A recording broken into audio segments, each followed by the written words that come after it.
Halo semua, jumpa lagi dengan saya Depri Saipullah. Semoga selalu sehat ya. Kali ini kita akan membahas sebuah topik yang menarik, tentu saja yang ditunggu. Timnas Indonesia melawan Filipina. Ini duel penentu bagi kita untuk lolos ke putaran 3 kualifikasi Piala Dunia 2026. Di atas kertas kita diunggulkan karena kita main di kandang. Kita juga selalu menang lawan Filipina. Tapi harus jadi catatan juga bahwa di 4 pertandingan terakhir kita hanya mampu menang 1 kali lawan Filipina. Sisanya 3 kali imbang. Jadi secara menyeluruh dari 26 pertandingan yang didominasi 20 menang, 5 imbang dan 1 kali kalah. 3 kali imbang itu terjadi di beberapa tahun terakhir. Dalam 10 tahun terakhir lah. Setiap kali jumpa dengan Filipina. Ini tentu menjadi catatan khusus.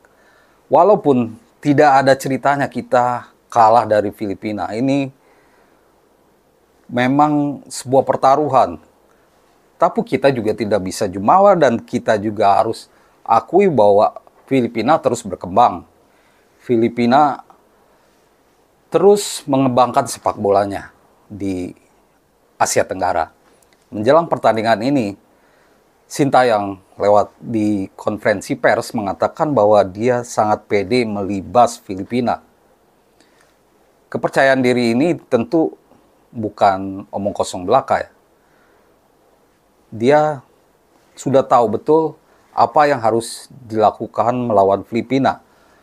Dia sudah belajar dari kesalahan-kesalahan saat menerapkan taktik lawan Irak. Kita tahu bahwa saat melawan Irak, kita sebenarnya berimbang. Kita juga bisa menyerang Irak dengan menciptakan beberapa peluang. Tapi ada yang kurang di pertandingan Irak. Berdasarkan statistik, kita kesulitan untuk melakukan umpan-umpan silang. Permainan timnas Indonesia lebih banyak cutback atau dari sayap dan itu terbaca, dan Irak tahu betul bagaimana mengalahkan Indonesia dan akhirnya kesalahan-kesalahan sendiri yang menjadi penyebab timnas Indonesia kalah. Menghadapi Filipina, Sintayong pede karena melihat permainan di saat melawan Irak, Indonesia sebenarnya sudah oke. Tapi kesalahan menjadi penyebab. Dan melawan Filipina persiapan lebih lama dan sudah menjalani sebuah pertandingan. Menurut saya memang tidak ada alasan lagi Sintayong tidak pede main di kandang sendiri. Harus memuaskan publik Garuda. Dan di pertandingan nanti kita akan menyaksikan debut Calvin Verdong dengan Timnas Indonesia. Ini yang ditunggu-tunggu. Menurut saya Calvin Verdong akan membawa perubahan. Karena apa? Karena dia punya gaya main yang khusus. Dia bisa dribble bola dengan bagus. Dia bisa passing dengan bagus. Dia juga punya tackle yang bagus. Kita ketahui bahwa saat melawan Irak, kita terlalu banyak membiarkan pemain Irak memainkan bola, lalu melepas umpan-umpan terukur, baik lambung ataupun terobosan, hingga sampai ke kotak penalti kita, sehingga membuat pertahanan tidak tenang. Menurut saya, di pertandingan melawan Filipina, itu tidak akan terjadi. Dan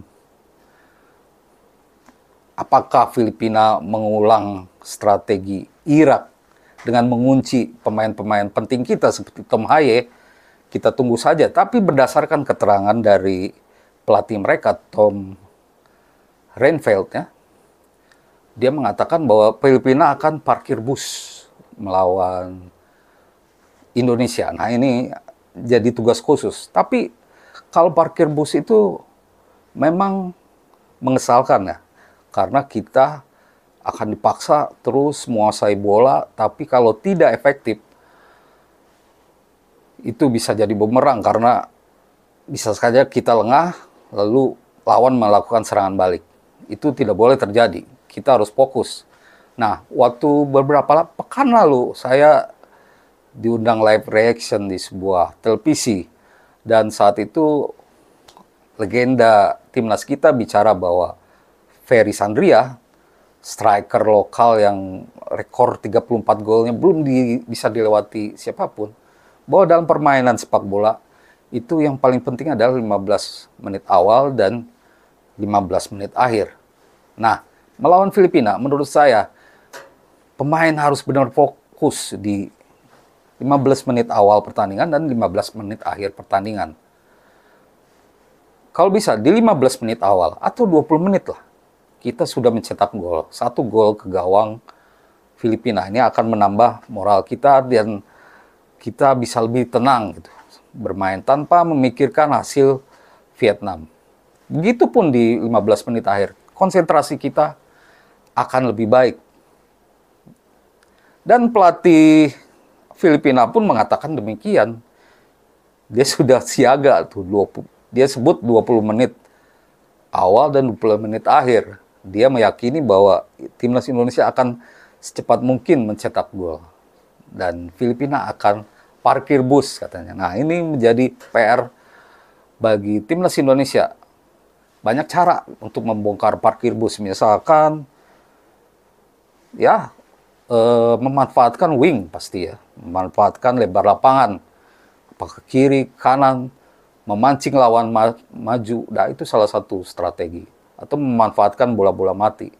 Kita juga akan diperkuat oleh Jay Idjes yang punya kemampuan bagus saat bola mati ya, memanfaatkan bola mati dari tendangan sudut misalnya, karena dia mencetak 1 gol dengan timnas lewat cara itu. Kita harapkan timnas Indonesia tidak melakukan kesalahan lagi dan bisa menghadapi tantangan yang diberikan oleh Filipina yang kabarnya akan parkir bus. Dan menurut saya kita tidak boleh memikirkan hasil Vietnam lawan Irak. Apapun hasilnya terserah, yang penting Indonesia menang.